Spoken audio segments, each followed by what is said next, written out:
Hello, ladies and gentlemen. In this episode, we delve into the timeless wisdom of the book of Job.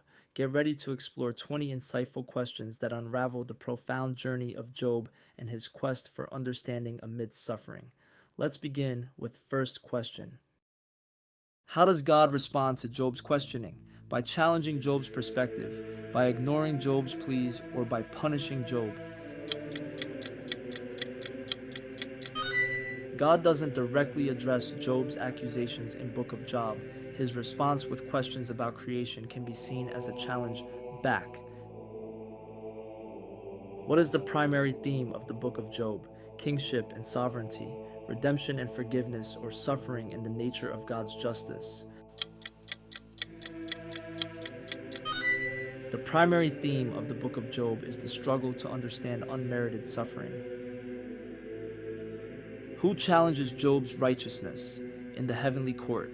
The angels, Satan, or Job's friends?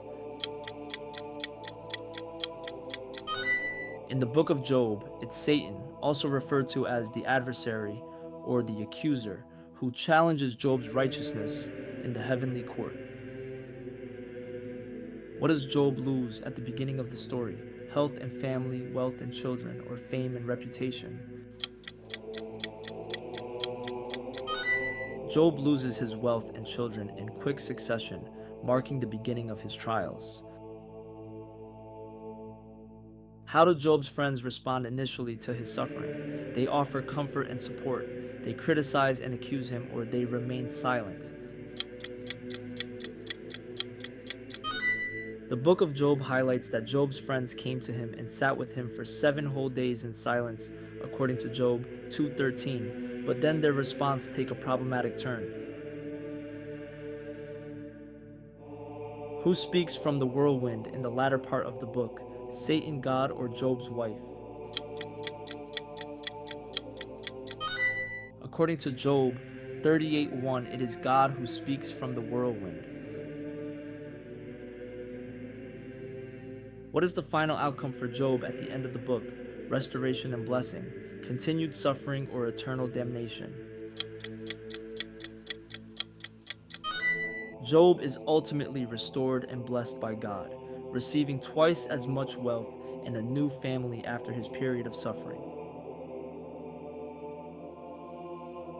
How many friends does Job have who come to comfort him? 3, 4, or 5? Job has 3 friends named Eliphaz, Bildad, and Zophar. Which of Job's friends speaks first in the dialogue? Zophar, Bildad, or Eliphaz? Eliphaz is the first of Job's friends to speak, delivering a speech that questions Job's righteousness and suggests that his suffering is a consequence of sin. What does Job curse in his despair? His birth, his friends, or God? Job curses the day of his birth, expressing his anguish and despair over his suffering. How does Job respond to his wife's advice to curse God and die? He ignores her, he follows her advice, or he rebukes her. Job rebukes his wife's advice, refusing to curse God despite his suffering. What does Job demand of God throughout his ordeal? An explanation for his suffering, wealth and prosperity, or revenge on his enemies? Job demands an explanation for his suffering, seeking to understand why a righteous person like himself faces such immense hardship. What does Job refuse to do even in the depths of his suffering? Curse God, pray for deliverance, or seek help from his friends? Job refuses to curse God, maintaining his faith and integrity even in the midst of his suffering. What does Job's name mean? Patient, persecuted, or righteous? Job's name means persecuted or hated, reflecting the trials he undergoes throughout the narrative. What does Job eventually confess about his understanding of God? his knowledge is limited, God is unjust, or he is a sinner. Job eventually confesses that his understanding of God's ways is limited, acknowledging the vastness and incomprehensibility of divine wisdom. What is the literary genre of the Book of Job? Wisdom literature, historical narrative, or prophecy? The Book of Job belongs to the genre of wisdom literature, exploring profound questions about life, suffering, and the nature of God.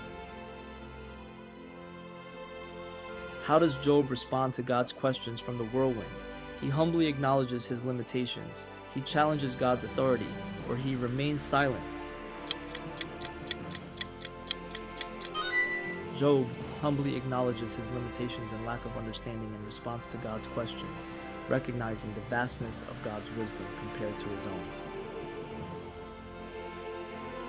What does God rebuke Job's friends for? Not comforting Job, speaking falsely about God, or failing to offer sacrifices. God rebukes Job's friends for speaking falsely about him and misrepresenting his character in their attempts to explain Job's suffering. What does Satan claim about Job's righteousness? Job is only righteous because of God's blessings. Job is inherently evil, or Job's righteousness is greater than anyone else's.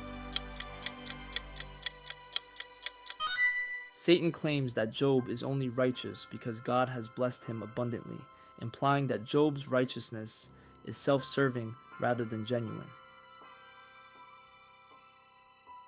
What animal does God describe as being powerful and beyond Job's control? Leviathan, behemoth, or dragon? God describes Leviathan as a powerful and untamable creature, symbolizing forces beyond human control and understanding. Okay, this is the end of our video. Don't forget to share your score in the comments down below and subscribe for the more quizzes. Have a nice day.